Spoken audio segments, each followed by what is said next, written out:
Gibase sa aktual nga mga panghitabo nga nahisulat diha sa basahon ni Mormon, lain nga tugon ni Hesukristo.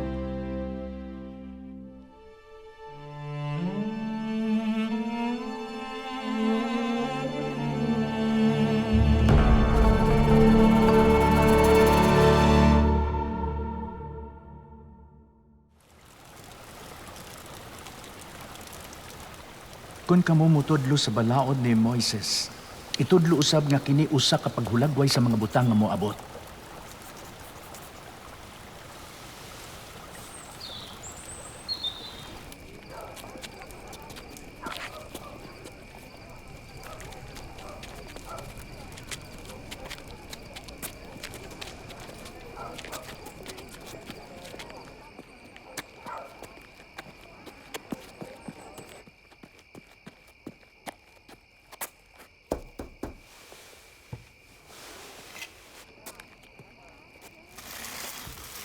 Alma.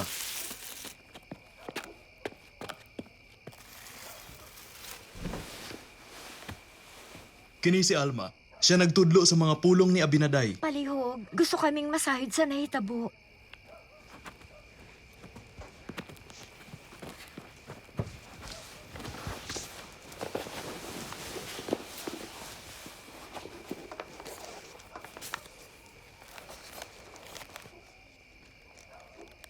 Sa unang pag-anhi ni Abinaday nga ri kanamo, siya mipasidaan kanamo sa paghinulsulog pagbalik sa Ginoo.